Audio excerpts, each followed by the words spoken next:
Imagine a place where you can literally strike it rich on your vacation. A destination where the ground beneath your feet could contain a fortune, just waiting to be discovered. What if I told you that in the heart of America, there's a spot where anyone can become a diamond prospector for a day?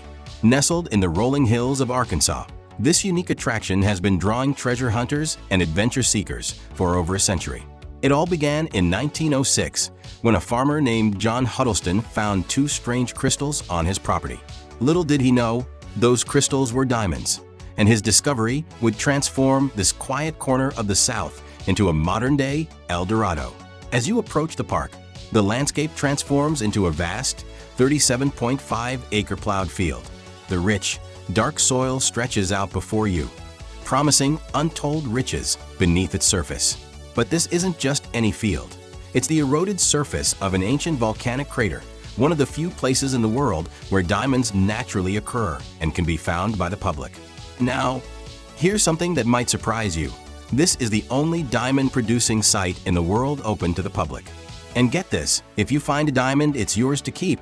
The field itself is a testament to the raw power of nature. Millions of years ago, a volcanic eruption brought these precious gems to the surface. Today, the crater is a playground for amateur geologists and dreamers alike. Armed with shovels, buckets, and hope, visitors comb through the soil, their eyes peeled for that telltale sparkle. But diamonds aren't the only treasures hidden here. The park is home to over 40 different types of rocks and minerals. Amethyst, garnet, jasper, agate, and quartz are just a few of the gems you might unearth during your visit. Here's a little-known fact. The largest diamond ever found in the United States came from this very spot. The Uncle Sam diamond, weighing in at a whopping 40.23 carats, was unearthed here in 1924. And the discoveries haven't stopped. In 2020, a visitor found a 9.07 carat diamond, the second largest found since the site became a state park in 1972. Another interesting tidbit, the soil in the search area is regularly plowed to bring new diamonds to the surface. This means that even if the field has been searched before, new gems are constantly being exposed, giving everyone a fair chance at discovery. But perhaps the most intriguing aspect of this park is its connection to the stars. Many of the diamonds found here are formed from carbon that's older than our solar system. When you hold one of these gems, you're literally touching a piece of pre-solar history. This geological wonder, known as Crater of Diamonds State Park, is located at 209 State Park Road, Murfreesboro, Arkansas.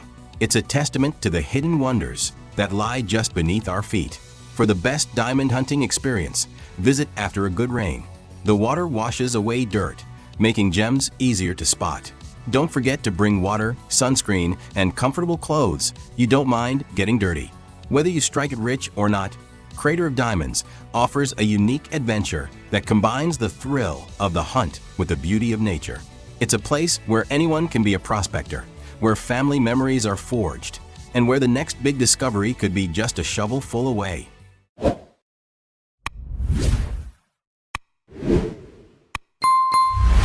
Ever dreamt of seeing wild horses galloping freely along the beach? Imagine a place where the ocean meets the wilderness, and the only traffic jams involve herds of majestic ponies. Welcome to the enchanting Assateague Island, a hidden gem straddling the Maryland and Virginia coastlines, where nature's untamed beauty takes center stage. Assateague Island, a 37-mile-long barrier island, is a place where history and nature intertwine. Originally connected to Fenwick Island, Assateague was severed by a powerful storm in 1933, creating the inlet that now separates it from Ocean City, Maryland. The island's storied past includes plans for a resort town in the 1950s, which were abandoned after a devastating storm highlighted the island's vulnerability. Instead, Assateague was preserved as a natural haven, becoming a national seashore in 1965. The island's most famous residents, the wild horses, have roamed its beaches for centuries. While local folklore suggests they swam ashore from a shipwrecked Spanish galleon, the more plausible theory is that they are descendants of colonial settlers' horses. These resilient creatures have adapted to the island's harsh conditions, becoming an integral part of its cultural fabric and a symbol of untamed beauty. My first encounter with Assateague's wild horses was nothing short of magical. As the sun rose over the Atlantic, casting a golden glow on the sandy shores, I spotted a band of ponies grazing near the dunes. Their manes fluttered in the breeze, and their presence was both serene and exhilarating. Later, I joined a ranger-led tour where I learned about the island's unique ecosystem and the efforts to preserve its wild inhabitants. The rangers shared stories of the horses' social structures and the challenges they face, painting a vivid picture of life on this windswept island. As I wandered the trails, I felt a deep appreciation for the delicate balance between human presence and natural preservation. Assateague Island offers a plethora of attractions beyond its famous horses. The island is divided into two main areas: the Assateague Island National Seashore, managed by the National Park Service, and the Chincoteague National Wildlife Refuge, overseen by the U.S. Fish and Wildlife Service. Each area offers unique opportunities to explore the island's diverse habitats, from sandy beaches to lush marshlands. Assateague Island National Seashore.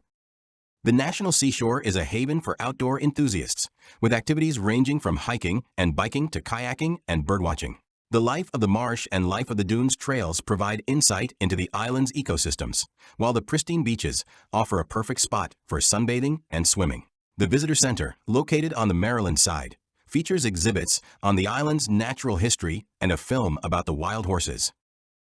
On the Virginia side, the Chincoteague Refuge is renowned for its birdwatching opportunities, with migratory birds flocking to its marshes and ponds.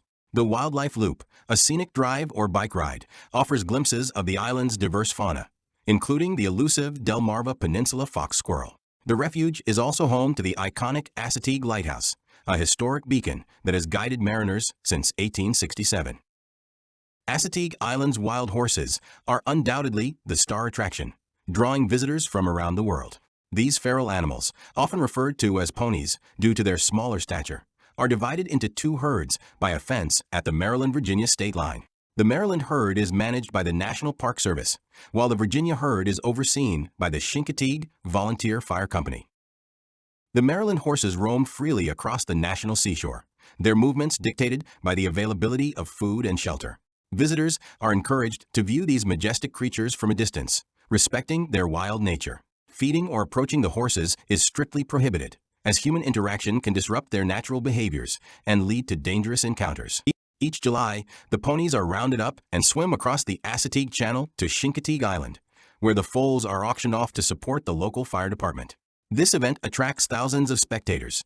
Best time to visit: spring and fall offer mild weather and fewer crowds, providing ideal conditions for wildlife viewing and outdoor activities. Camping. Campsites on the island are in high demand, so book well in advance. Be prepared for rustic conditions, and remember to secure food and belongings to prevent curious ponies from making off with your snacks. Embark on a journey to this coastal paradise, where the wild truly runs free.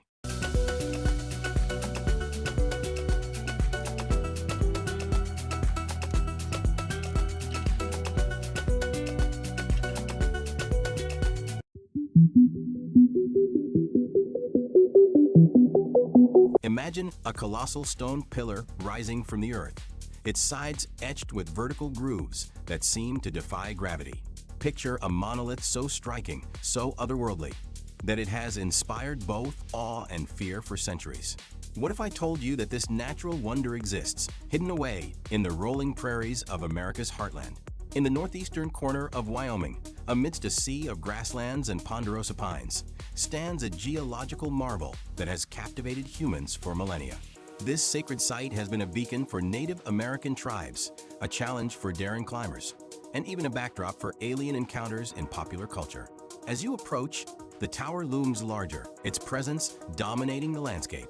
Standing 867 feet from base to summit, this igneous intrusion is a testament to the raw power of geological forces.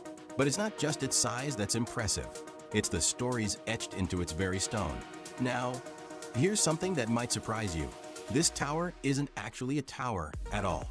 In fact, what we see is just the exposed neck of an ancient volcano, revealed after millions of years of erosion wore away the surrounding sedimentary rock. Welcome to Devil's Tower, America's first national monument. Declared in 1906 by President Theodore Roosevelt, this site has been a source of wonder and controversy for over a century. Its very name is a point of contention. Many Native American tribes prefer the name Bear Lodge or other traditional names, reflecting their deep spiritual connection to the site.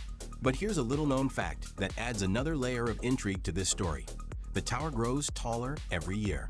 Measurements show that it's rising at a rate of about an inch every century due to the erosion of the surrounding land. As you circle the base of the tower on the 1.3-mile paved trail, you'll notice the massive boulder field at its feet. These are the remnants of columns that have broken off over millennia.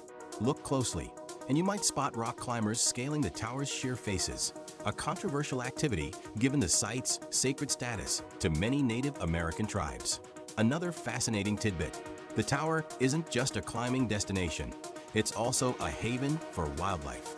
Prairie dogs, deer, and even mountain lions call this area home. The diverse ecosystem surrounding the tower is a microcosm of the American West. But perhaps the most contentious aspect of Devil's Tower is the ongoing debate over its management. How do we balance recreational use with respect for Native American cultural practices? This question continues to spark heated discussions among visitors, climbers, and indigenous rights advocates. The tower itself has become a symbol of the American West, featured in films like Close Encounters of the Third Kind and countless photographs. Its unique columnar jointing, those distinctive vertical cracks, form as the magma cools and contracts, creating a natural work of art that's both beautiful and scientifically fascinating. Devil's Tower National Monument is located in the Black Hills region of Wyoming, about 33 miles northeast of Moorcroft. The park is open year-round, offering different experiences with each season. For the best experience, visit early in the morning or late afternoon when the light casts dramatic shadows on the tower. June through August are busiest, so consider a spring or fall visit for smaller crowds. Don't forget sturdy shoes for hiking and a good camera. Whether you're a geology enthusiast, a spiritual seeker, or simply a lover of natural wonders, Devil's Tower offers a unique and awe-inspiring experience. It's a place where science, spirituality, and sheer natural beauty converge, inviting us to ponder our place in the grand tapestry of the natural world.